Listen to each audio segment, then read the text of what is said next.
오늘은 고린도전서 강의 15번째 시간으로 고린도전서 13장 1절에서 13절을 통해서 사랑은 언제나라는 제목으로 하나님의 말씀 증거하도록 하겠습니다. 우리가 지난 시간에 은사를 통해서 하나 되는 것에 대해서 사도 바울이 말하는 것을 살펴봤습니다. 은사는 여러 가지이지만 그러나 성령은 한 분이시다. 하나님이 어떠한 뜻과 계획을 가지고 그것을 위해서 각 사람에게 은사를 나누어 주셨다라고 말씀을 드렸고, 그 은사란 또 한편으로 궁극적으로는 그리스도의 하나의 몸을 이루기 위해서 서로 다른 지체로서 한 몸을 위해서 주어진 것이다 라고 말씀을 나눴습니다. 그래서 은사로 말미암아 지금 어떻게 보면 고린도 교회가 서로 다투고 갈등하고 있는 문제에 대해서 사도 바울은 은사란 하나님께서 주신 서로 다른 그러한 이제 모습을 통해서 서로의 부족함을 채워주며 하나가 되어야 한다라는 그런 이제 메시지를 전했었습니다. 오늘은 이제 앞서 언급된 은사들과 사랑을 비교하는 본문이 기록이 되어 있습니다. 그래서 많은 사람들은 이제 고린도전서 13장을 사랑장이라고도 표현을 합니다. 이게 사랑에 대해서 많이 언급이 되어 있기 때문이죠. 어떤 이들은 이 사랑을 은사 가운데 하나로 해석하는 분도 계시고, 또 어떤 분들은 이 사랑이란 건 은사와 달리 조금 더 본질적이고 또 그 배경이 되어지는 것이다, 모든 은사의 기초가 되어지는 것이다, 이렇게 표현을 하기도 합니다. 그런데 이제 우리가 은사라는 것에 대해서 지난 시간 살펴볼 때에 능력이라는 아주 독특한 이 좁은 개념이 아니고, 은사라는 것은 하나님께서 우리를 부르심에 따라 주시는 아주 넓고 다양한 것이다라고 말씀을 나누었습니다. 그래서 하나님께서 은혜로 우리에게 주신 선물로서 이 은사를 생각하게 될 때에 사랑은 한편으로 그러한 은사 가운데 하나라고 우리가 이해할 수 있죠. 고린도전서 13장 이 사랑에 대한 이야기를 시작하기 전에 마지막 절 12장 31절 마지막에 이제 뭐라고 소개하냐면, 너희는 더욱 큰 은사를 사모하라. 내가 또한 가장 좋은 길을 너희에게 보이리라. 그래서 이 더 큰 은사를 사모해라. 근데 이제 이 한글 성경에는 잘 드러나지 않았지만 이제 정확히 이 번역을 하자면 더욱 큰 은사들을 사모해라라고 성경에 기록하고 있어요. 그래서 이제 사랑 한 가지를 얘기한 게 아니고 더 큰 은사들이 있다라고 표현을 하고 있어요. 정확히 말하자면 이것은 이제 이후에 나오는 믿음과 소망과 사랑, 이것이 더욱 큰 은사들이다라고 사도 바울이 소개하고 있는 거예요. 그리고 그 중에서 내가 또한 가장 좋은 길을 너에게 보여주겠다. 그래서 가장 좋은 것, 이 더욱 큰 은사들을 사모하되 가장 좋은 것이 무엇이냐 했을 때 바로 그것이 사랑을 이야기하고 있는 거예요. 많은 사람들은 이제 신앙생활을 하면서 착각하는 것이, 자신은 이미 구원을 받았기 때문에 구원을 위해서는 더 이상의 어떤 것이 필요하지 않다라고 생각을 하게 되어져요. 그러면서 이들의 관심은 구원으로부터 좀 멀어져서 구원은 이미 다 받은 것이기 때문에 다른 신앙인들에 비해서 뭔가 더 이렇게 다른 은혜들을 받기를 원하는데, 그것이 이제 앞서 언급된 그런 종류의 은사들입니다. 그러나 이제 이러한 태도는 구원의 깊이를 잘 깨닫지 못함으로 나오는 오류예요.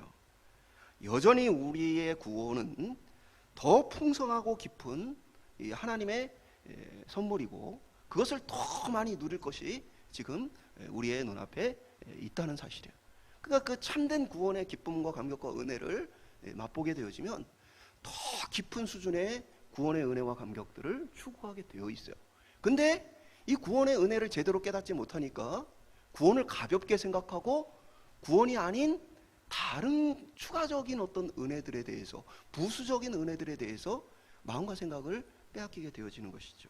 쉽게 설명을 드리면, 어떤 외국인이 김치에 대한 이야기를 듣고 한국에 와서 어느 날 김치를 하나 사서 먹어봤어요. 그리고는 이제 나는 김치를 정복했다, 김치에 대해서 잘 알고 있다라고 얘기하면 여러분은 어떻게 생각하시겠습니까? 김치가 얼마나 많은 종류가 있고, 또 배추김치 하나만 해도 담그는 재료와 담그는 방식에 따라서 얼마나 다양한 맛이 나며, 또 똑같은 김치를 할지라도 숙성의 이 단계와 과정을 통해서 숙성의 방법에 따라서 얼마나 다양한 맛이 나는가를 우리는 알죠. 그때 그 외국인이 나는 이제 김치를 다 안다라고 얘기하면 여러분 어떻게 생각했어요? 그냥 웃기겠죠. 아무것도 모르면서 라고 생각했죠. 마찬가지로 많은 그리스도인들이 표면적인 구원에 대한 지식과 경험만을 가지고 구원을 안다, 구원을 이미 다 내가 누리고 있다라고 생각하며 구원에 대해서 굉장히 가볍게 생각한다는 거예요. 이미 마치 구원을 다 마스터한 것처럼, 그리고는 구원 말고 추가적인 어떤 은혜나 업적이나 능력을 추구하는 그러한 모습들이 많이 나타나는 것을 보게 되어집니다. 사도 바울은 오늘 어떻게 보면 이 고린도 성도들 향해서 그들이 생각하고 있는 어떤 능력과 업적과 관련되어 있는 그런 종류의 은사보다 최종적으로 우리가 향해 나가야 할 더 깊은 구원을 향한 은사가 무엇인지를 우리에게 말해주고 있는 것이죠. 오늘 말씀을 통해서 우리의 신앙이 더 깊은 구원의 은혜를 향해 나아가고 더 깊은 하나님의 은사에 대한 목마름과 또 목적을 가지고 신앙생활을 할 수 있기를 주님의 이름으로 축원드립니다. 첫 번째 한번 따라해 보겠습니다. 은사보다 사랑. 1절에 보면 내가 사람의 방언과 천사의 말을 할지라도 사랑이 없으면 소리나는 구리와 울리는 꽹과리가 되어진다. 사람의 방언이라고 오늘 이제 한글 성경이 번역해 놨지만 원문에는 사람의 언어라고 표현되어 있어요. 왜 그랬을까요? 이 방언이란 건 결국 뭐예요? 사람이 다른 언어를 얘기하는 거예요. 그래서 사람의 말이라고 표현하면 이게 어떻게 보면 잘 이렇게 와닿지 않기 때문에 한글 성경은 사람의 방언이라고 해석을 해놨어요. 아마 이제 우리가 좀 이해하기 쉽게 잘 해석을 해놓은 것으로 보여지죠. 그래서 이 사람이 사람의 어떤 방언을, 사람의 다른 나라의 다른 언어를 이야기하거나, 또 고린도 교회 사람들 중에서는 이러한 이제 방언들이 천사의 말이라고 생각하기도 했어요. 그래서 사도 바울은 그래, 그렇다면 한 걸음 더 나아가서 이 방언을 넘어서 천사의 말을 누군가가 할지라도, 내가 그것을 할지라도, 그렇더라도 그것은 사랑이 없다면 울리는 구리, 울리는 꽹과리, 금속으로 만든 어떤 악기 소리와 같다라고 얘기를 하죠. 이게 뭐냐면 당시에 이제 이방인들이 어떤 종교 의식을 하면서 어떤 무아지경에 빠지는 그 행위에 있어서 이러한 식의 악기들을 울렸어요. 이건 전 세계의 많은 문화 속에 다 있죠. 우리나라의 문화 속에서 보면 구슬할 때에 막 악기를 그냥 요란하게 치잖아요. 그것을 통해서 뭐냐면 사람의 이성적인 사고와 판단을 내려놓게 해요. 그런 그 반복적인 소리와 강력한 어떤 음악의 그 영향력이 이제 이성적인 판단을 내려놓게 합니다. 그러면서 이제 무아지경에 빠지게 되어지는 그런 모습이 있죠. 그리고 이러한 것은 이제 뭐 인도나 뭐 전 세계 곳곳에 있는 그런 종교들이 다 가지고 있는 이방 종교들의 특성이에요. 고린도 교회가 있었던 지역에서도 이러한 행위들이 있었던 거죠. 그러니까 무슨 얘기를 하냐면 사람의 방언과 천사의 말을 하더라도 만약에 사랑이 없다면 그것은 뭐예요? 이방인들이 종교 행위를 하는 것과 같이 아무런 의미가 없는 것이다. 아무 소용없는 것이다. 그냥 허공에 외쳐지는 무의미한 것이다 라고 이야기를 하고 있는 것이죠. 오늘날 뭐 이렇게 잘못된 기독교 안에서도 이런 행위들을 하죠. 그래서 반복적인 어떤 음악이나 뭐 이런 것들을 분위기를 만들어서 어떤 무아지경에 향해 나아가는 그런 신앙생활을 하죠. 철저하게 반기독교적인 신앙생활입니다. 왜 그렇습니까? 하나님이 우리에게 원하시는 건 뭐예요? 친밀한 교제와 사랑이에요. 우리의 인격적인 교제를 가지고 우리의 판단과 생각을 가지고 하나님 앞에 고백하여 드리기를 하나님 원하신단 말이죠. 그런데 내 안에 사랑이 없고 내 안에 인격적인 그런 요소가 배제된다면 이것은 아무 의미 없는 행위일 뿐이에요. 그 안에서 뭐 무슨 일이 나고 어떤 일이 나도 그것은 완전히 이방 종교에서 하고 있는 무의미한 행위가 되어진다는 거예요. 그러니까 사도 바울은 지금 고린도 성도들에게 그들이 더 큰 은사라고 생각하는 방언에 대해서 사랑과 비교한다면 그것은 아무것도 아니다 라고 얘기하고 있죠. 사랑이 없다면 아무 쓸모없는 것이다 라고 얘기하고 있어요. 방언뿐 아니라 2절과 3절을 보면 내가 예언하는 능력이 있어 모든 비밀과 모든 지식을 알고 산을 옮길 만한 믿음이 있을지라도 사랑이 없으면 내게 아무것도 아니요. 내게 있는 모든 것으로 구제하고 내 몸을 불사르게 내어줄지라도 사랑이 없으면 내게 아무 유익이 없느니라. 그러니까 예언이나 지식이나 믿음과 같이 지난 시간에 언급되었던 그러한 종류의 은사들, 여기서 이제 믿음은 말씀을 드린 것처럼 구원을 얻는 믿음이 아니고 여기서는 하나님의 능력을 믿는 믿음이죠. 하나님의 능력을 체험하는 믿음이에요. 그래서 산을 옮길 만한 믿음이라고 이 표현이 되어져 있죠. 그러니까 이러한 것들조차도 사랑이 없다면, 그 안에 어떤 인격적인 하나님과 교제할 만한 사랑이 없다면 그것은 아무 소용없는 것이다.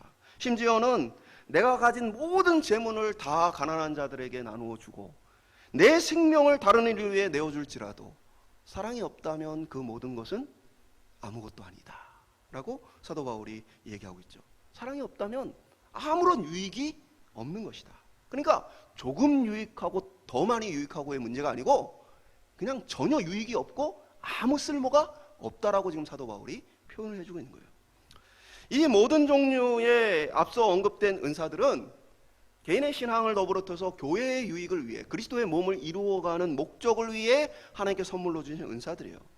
근데 이 은사는 사랑이 없다면 아무 소용이 없어요. 사도 바울은 앞서 언급된 몇 가지의 은사들을 향해 마음을 자꾸 두고 있는 성도들을 향해 그들의 마음이 진짜 어디를 향해 가야 되느냐? 그 은사들이 아니라 사랑에 초점 맞춰야 한다는 얘기를 하고 있는 거죠. 왜 그럴까요? 왜 이 모든 것이 쓸모가 없을까요? 왜 사랑이 없으면 이 모든 것이 의미가 없을까요? 여러분, 하나님이 우리에게 요구하시는 게 뭐예요? 하나님 우리에게 능력을 요구하십니까? 아니면 하나님 우리에게 어떤 업적을 요구하십니까? 아니에요. 능력이 부족한 사람들은 능력 있는 사람을 찾습니다. 회사에서 어떤 직원을 고용할 때 필요한 능력이 있는 사람을 찾죠. 그런데 하나님은 능력이 부족하지 않아요. 우리의 능력을 필요로 하지 않아요. 오히려 하나님은 때때로 능력이 없는 사람에게 하나님의 능력을 은사로 부어주심으로 오히려 그 능력으로 일하게 하세요. 그러니까 하나님은 능력을 우리에게 찾는 분이 아니에요. 하나님은 업적을 찾는 분이 아닙니다. 대단한 어떤 업적, 예를 들면 내 생명을 바쳐서 누군가를 돕는다. 근데 그 생명조차도 원래 하나님 것이죠. 그러니까 하나님은 그 생명의 의미가 없어요. 우리 편, 인간 편에서 봤을 때는 자기 온 재물을 다 가난한 자들에게 나눠주고 자기 생명을 남을 위해 바쳤을 때 사람들은 와 대단하고 얘기하지만 하나님 편에 봤을 때는 그것이 하나님께서 필요로 하거나 원하시는 것이 아니에요. 하나님은 우리를 창조하신 목적이 어디에 있어요? 사랑에 있죠. 우리와 교제하고 사귀기 위해서 우리를 만드셨어요. 그러니까 하나님이 우리에게 찾고 우리에게 원하시는 게 뭐예요? 사랑이에요. 그것도 아주 인격적인 사랑이죠. 하나님을 사랑하는 그 사랑을 원하시고 또 하나님도 우리에게 사랑 주기를 원하세요. 그러니까 사도 바울은 얘기하는 거예요. 만약에 사랑이 없다면, 하나님께서 우리에게 찾으시는 것이 우리 안에 없다면 겉으로 보여지는 어떤 업적이나 능력이란 것은 아무런 의미가 없는 것이라고 말하는 것이죠. 그럼에도 불구하고 인간은 뭐예요? 왜 자꾸 능력이나 업적에 집착하게 되어집니까? 능력이나 업적은 우리의 눈에 보여지지만 사랑은 우리 눈에 보여지지 않기 때문에 그래요. 사랑이 눈에 안 보여지니까 자꾸 눈에 보이는 것들을 추구하게 되어지는 것이죠. 사도 바울은 우리에게 더 중요한 것은 바로 우리 내면에 있는 사랑이다. 은사를 가지고 자랑하고 다투는 고린도 교회를 향해서 너희들이 정말 관심을 가져야 할 것은 그 겉으로 보여주는 능력이나 업적과 관련된 은사들이 아니라 그 내면에 하나님 사랑이 넘치고 있는가. 그것이 너희가 정말 관심을 가져야 할, 더 사모하고 더 관심 가져야 할 것이다 라고 이야기하고 있는 것이죠. 오늘 저와 여러분의 관심이 우리의 내면을 향할 수 있기를 소망합니다. 내 안에 사랑이 있는가? 내가 지금 하고 있는 이 말에 사랑이 담겨 있는가? 내가 지금 하고 있는 이 행동에 사랑이 담겨 있는가? 오늘 저희들 속에 그러한 사랑이 담겨 있는가에 대한 깊은 관심을 가지고 우리의 내면, 하나님께서 찾으시는 그 사랑을 하나님 앞에 드릴 수 있는 저와 여러분 될 수 있기를 주님의 이름으로 축원드립니다. 두 번째 한번 따라해 보겠습니다. 사랑은 언제나. 이 사랑이라는 것만큼 설명하기 어려운 아주 추상적인 개념이죠. 어떻게 이 사랑을 표현할 수 있을까요? 그래서 사도 바울은 이 사랑이 무엇이냐에 대해서 고린도 교회의 성도들이 이해할 수 있도록 설명을 해줍니다. 그래서 4절에서 7절을 통해 사랑은 오래 참고, 사랑은 온유하며, 시기하지 아니하며, 사랑은 자랑하지 아니하며, 교만하지 아니한다. 그래서 오래 참는다라는 표현은 불같이 화를 내다라는 말의 반대말이에요. 그러니까 뭐 한다는 얘기예요? 사랑하기 때문에 화내지 않는다는 거죠. 화를 참는다는 거예요. 그러니까 우리가 종종 자녀들을 키우면서 이 자녀들을 사랑하기 때문에 화를 낸다라고 얘기를 합니다. 정확히 말하면 사랑이 부족하니까 화를 내는 거예요. 사랑은 하지만 그 사랑이 부족하니까 화를 내게 되어지는 거예요. 온유하다는 건 뭐 부드럽고 친절한 의미를 갖고 있고요. 시기나 질투하지 않는다는 것은 타인이 잘 되는 것들에 대해서 부러워하거나 미워하지 않는 것이죠.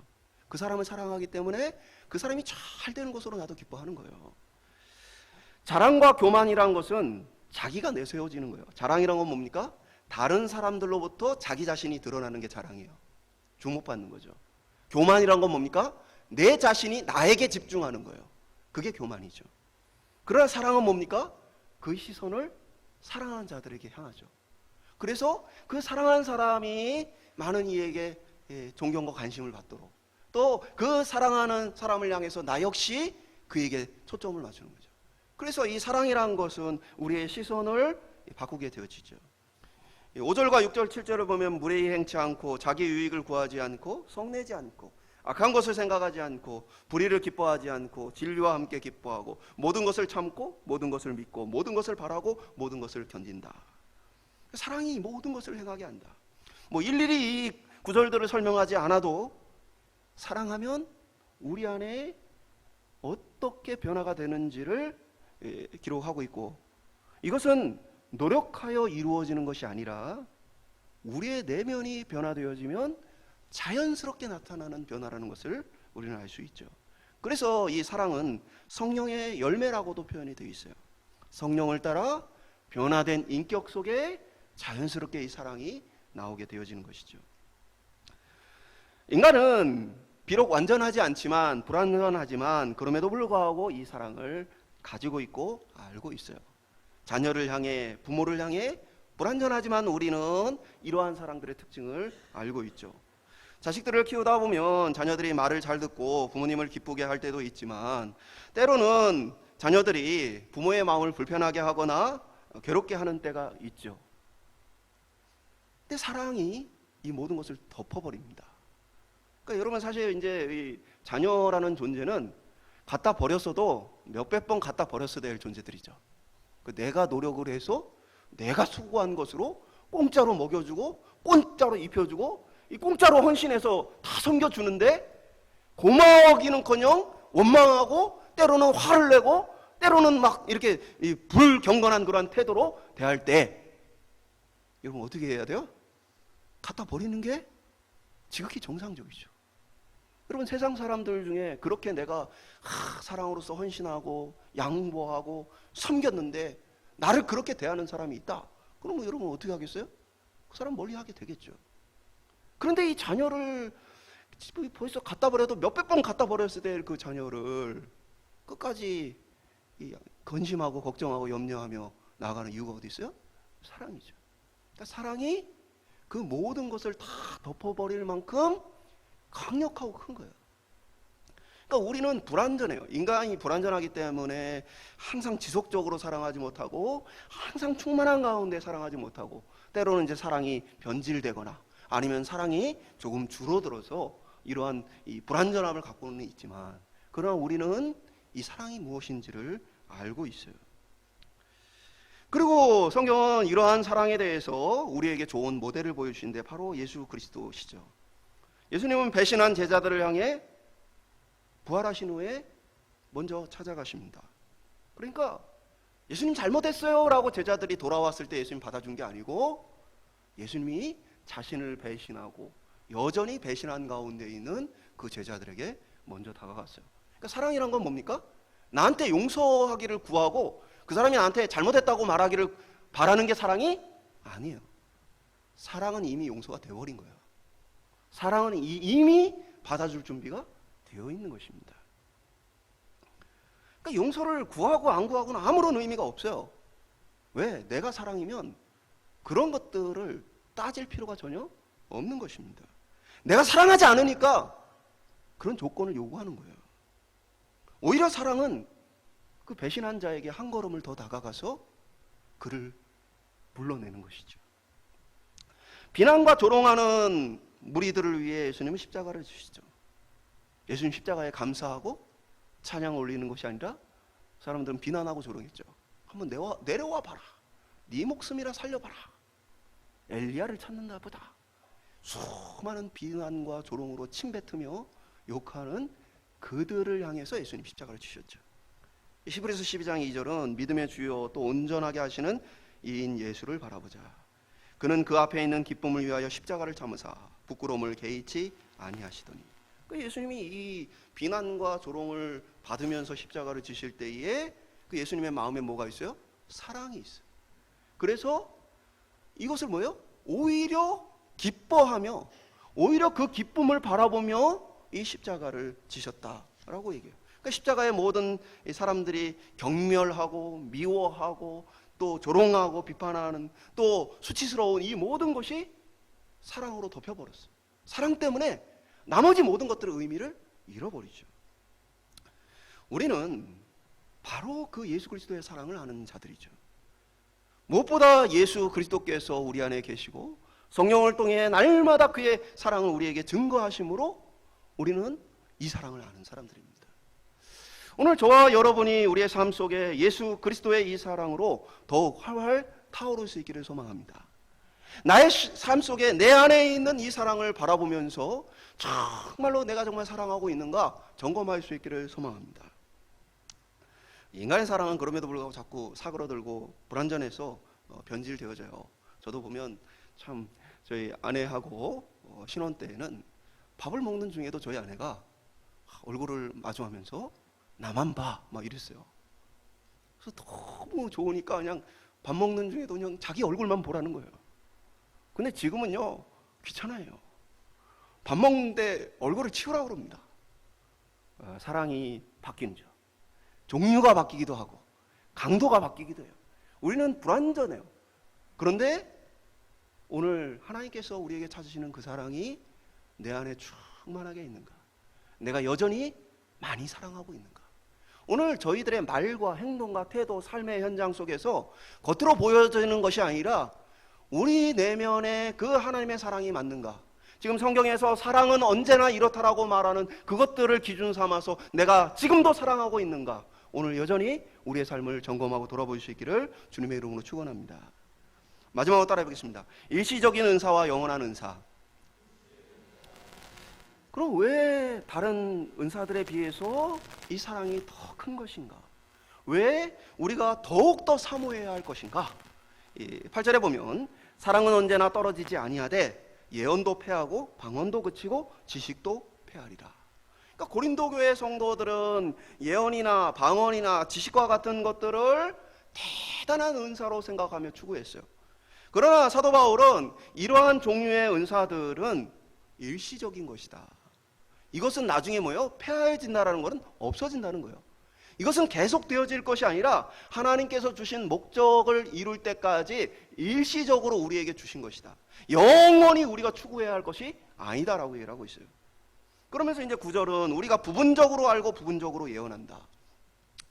그러니까 이게 뭘까요? 종말론적인 얘기를 하고 있는 거죠. 예수 그리스도께서 이 땅에 재림하시고 새하늘과 새 땅이 하나님의 계획을 따라 완성되어지면 이 천국에서는 어떤 일이 벌어져요? 그 전까지 이 땅에 사는 동안 우리는 부분적으로 알았어요. 그러다 보니까 부분적으로 알기 때문에 이 하나님의 말씀들이 어떻게 우리의 삶에 적용되는지를 충분하게 알지를 못해요. 그러다 보니까 예언이 필요한 것이고 또 하나님에 대해서도 우리가 충분하게 알지 못하고 부분적으로 알기 때문에 뭐예요? 지식이 필요해요. 그래서 누군가가 성경을 통해 예수님이 어떤 분인지를 알려주고 가르치는 일들이 필요합니다. 그리고 또 그때에는 방언이 이 땅에는 필요하죠. 이 땅에는 각각의 사람들이 바벨탑 사건 이후에 언어가 다르기 때문에 각각의 다양한 언어가 필요하고 그 언어에 대한 통역이 필요해요. 그런데 마지막 날 주님이 이 땅에 오시고 새하늘과 새 땅으로 모든 것이 완성되어지고 나면 이제 뭐예요? 언어가 다르지 않아요. 더 이상의 방언과 통역이 필요하지 않아요. 이제 하나님을 오늘 사도 바울이 말한 것처럼 이제 하나님을 얼굴과 얼굴을 마주하는 것처럼 대하게 되어져요. 이전에 하나님을 알지 못해서 성경을 통해 희미하게 조금씩 알아가던 그 하나님이 아니라 이제는 인격적으로 얼굴을 대하며 깊이 있게 하나님을 깨달아 알게 되어져요. 더 이상의 지식의 은사가 필요가 없어요. 이 모든 변화들을 생각할 때에 고린도 교회 성도들이 지금 열심히 추구하고 있고 자랑스럽게 생각하는 그 은사들이란 것은 일시적으로 잠시 주어진 것뿐이다라고 얘기를 하는 거죠. 하나님의 말씀에 대해서 모든 것들이 다 어느 날에는 이제 패하는 날들이 오게 되어집니다. 하나님의 말씀이 뭐 없어진다는 얘기보다는 이제는 이 정도 수준이 아니라 더 깊은 이 수준으로 우리가 알게 되어진다는 거죠. 그래서 사도 바울은 뭐예요? 어린아이일 때는 어린아이 수준으로 깨닫고 생각하고 판단하는 거예요. 그러나 장성한 이후에는 깨닫고 생각하고 판단하는 것이 달라진다는 것이죠. 이건 뭘 얘기할까요? 이것은 고린도 교회 성도들이 어린아이와 같은 수준으로서 은사들의 몇 가지 어떤 능력이나 업적과 관련된 은사들에 초점 맞추고 있는 그 모습이 뭐예요? 어린아이와 같은 수준이라는 거죠. 그런데 이제 더 깊은 수준에 이르게 되어지면, 장성한 분량에 이르게 되어지면 뭡니까? 이 사랑에 대한 깊은 관심을 갖게 되어짐을 이야기하고 있는 것입니다. 10절은 온전한 것이 올 때에는 부분적으로 하던 것이 패하리라. 그러니까 사도 바울은 잠깐 있는 그것을 향해 마음을 두고 있을 것이냐, 아니면 더 영원한 것들을 향해 마음을 두고 있을 것이냐 라는 이야기를 지금 하고 있습니다. 그러면서 더 관심을 가져야 할 것은 일시적인 것들이 아니라 영원한 것이다 라는 얘기를 하고 있어요. 그러면 영원한 것이 뭘까요? 뭐가 영원한 걸까요? 바로 13절에 기록된 거예요. 그런즉 믿음, 소망, 사랑, 이 세 가지는 항상 있을 것인데, 그러니까 그 전에 언급했던 많은 은사들은 예수님이 다시 오시는 그때까지 일시적으로 있는 것이에요. 필요를 따라서. 그러나 믿음과 소망과 사랑, 이 세 가지는 뭡니까? 이 은사들은 영원히 있을 것이에요. 여기서 말하는 이제 믿음이라는 것은 하나님의 이적과 기적을 믿는 믿음을 얘기하는 게 아니고 구원 얻는 믿음을 얘기하는 것입니다. 그리고 소망이라는 것은 끝까지 우리를 구원하여 주시는 하나님을 바라보는 것이죠.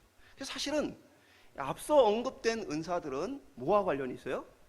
주변 사람들이나 자기 자신과 관련이 있는 것이에요.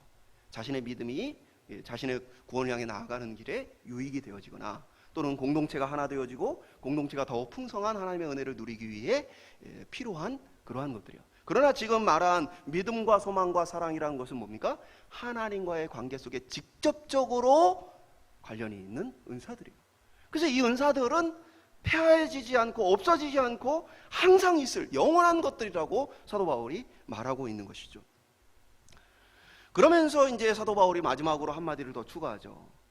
그 중에 제일은 사랑이라.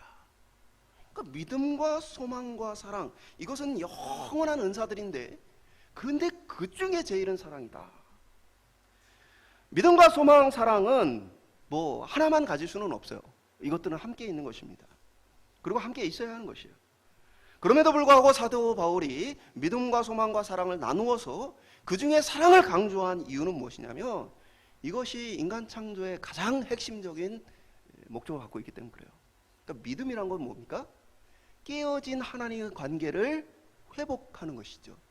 소망이란 것은 그 하나님과의 관계를 유지하는 거예요. 그러면 하나님과 이 관계를 통해 하나님이 원하시는 게 뭡니까? 결국에는 궁극적으로 사랑이죠. 하나님이 우리를 사랑하고 우리가 하나님을 사랑하는 그 깊은 관계를 하나님이 우리에게 원하시는 거예요. 그것을 위해서 믿음과 소망이 우리에게 함께 주어진 것이죠. 그래서 사도 바울은 이 모든 것이 소중하고 영원한 것이지만, 그러나 그 중에 우리가 더 깊이 관심을 가져야 할 것이 사랑이라고 표현을 해주고 있는 것이죠. 그리고 하나님을 향한 깊은 사랑은 자연스럽게 타인을 향한 사랑으로 이루어집니다. 이어지게 되어 있어요. 왜 그래요? 사랑이라는 것은 본질적인 변화이기 때문에 그래요. 요한일서 4장 8절은 하나님은 사랑이시라. 그러니까 하나님의 존재 자체는 뭐예요? 그 자체가 사랑이라고 말하고 있어요. 하나님의 본질 자체가 사랑이기 때문에 오늘 우리 속에 있는 것들은 뭐예요? 우리의 본질 자체가 사랑으로 하나님의 형상으로 변화되어지는 것을 추구해야 한다는 것이죠. 그래서 예수님이 이런 말씀하셨습니다. 누가복음 6장 30절에 너희가 만일 너희를 사랑하는 자만 사랑하면 칭찬을 받을 것이 무엇이냐? 죄인들도 사랑하는 자는 사랑하느니라. 이방인들도 자기를 사랑하는 자 또는 사랑받을 만한 조건에 합당한 사람들은 사랑한다는 거야. 그럼 너희는 원수를 사랑하고 사랑받지 못할 만한 자를 사랑해야 내가 그래도 칭찬할 것이 있지 않겠느냐. 이 얘기는 뭡니까? 우리의 본질 자체가 사랑으로 바뀌어야 된다는 거예요. 조건적이 아니라 어떤 조건에 의해서 사랑을 하는 관계가 아니라 내 존재 자체가 하나님의 사랑과 그리스도의 사랑으로 바뀌어져야 하는 것을 이야기하고 있는 것이죠. 그리스도인 곧 그리스도를 따르고 닮는 자들은 바로 사랑이 되어지는 사람이에요. 자신이 사랑이 되어서 다른 사람의 어떠함이 관계가 없는 거죠. 내가 이미 본질적으로 그냥 내가 사랑이기 때문에 다른 조건과 관계 없이 그냥 나는 사랑일 뿐인 거예요. 나에게 뭘 요구하거나 나에게 무슨 도움을 주거나 내가 뭔가를 했을 때 어떤 반응을 주기 때문이 아니라 그 모든 것과 관계없이 내 자체가 사랑이 되어지는 것이죠. 오늘 저와 여러분이 이 사랑에 대한 깊은 관심을 가지고 신앙생활을 할 수 있기를 소망합니다. 눈에 보이는 업적, 눈에 보이는 능력, 하나님께서 우리에게 찾는 게 아니에요. 오히려 하나님의 필요를 따라서 우리에게 필요한 능력을 주시고 우리를 통해 하나님의 일을 이루시죠. 그것은 우리가 내세우고 자랑할 것이 아니라 하나님께 감사할 것뿐이에요. 그러나 하나님 앞에 우리가 나아갈 수 있는 것, 드릴 수 있는 것은 바로 이 사랑이 유일한 것입니다. 그리고 이 사랑은 더 깊어지면 깊어질수록 더 풍성한 것들을 맛보게 되어져요. 말씀드린 것처럼 어린아이 때는 어린아이 수준을 알아요. 근데 사랑을 우리가 제대로 알게 되어지면 그 사랑의 충만함과 기쁨을 더 알게 되어진 거죠. 여러분 이제 자녀를 키우면서 뭐요? 부모를 이해하게 되죠. 과거에 이제 부모에 대해서 잘 알지 못하다가 자녀를 키우는 과정 속에서 과거에는 아무 의미 없던 어떤 행동과 말들이 이게 사랑 때문에 나온 것이었구나를 종종 깨닫게 되어지죠. 그러니까 내가 뭐요? 사랑을 더 많이 알게 되어지고 내가 사랑으로서 더 많이 변화되고 나니까 사랑에 대해서 더 알게 되어진 거죠. 마찬가지로 우리의 구원도 사랑도 마찬가지예요. 우리 안에 구원의 기쁨과 감격을 알아가면 알아갈수록 더 깊은 곳으로 향하게 되어지는 것이죠. 우리의 신앙이 더 깊게 더 풍성하게 되어지는 것은 눈에 보이는 업적과 능력을 얻음이 아니라 이 사랑 가운데 깊이 있게 빠질 때에 가능하다는 사실이에요. 오늘 저와 여러분이 이 사랑으로 변화되며 이 사랑으로 더 충만한 삶을 살아갈 수 있기를 주님의 이름으로 축원드립니다. 말씀 맺도록 하겠습니다. 고린도 교회 성도들은 자신들의 은사를 자랑하며 다투었습니다. 사도 바울은 사랑이 없다면 그들이 가진 모든 은사들은 아무 의미가 없다고, 아무 유익한 것이 없다고, 쓸모없다고 말합니다. 하나님께서 우리에게 요구하시는 것은 사랑이에요. 우리가 구원받음으로 새롭게 되어진 것은 바로 사랑이신 하나님, 사랑이신 예수 그리스도를 닮아 그 형상을 회복하는 것입니다. 오늘 저와 신앙생활을 하는 최종의 목표도 무엇입니까?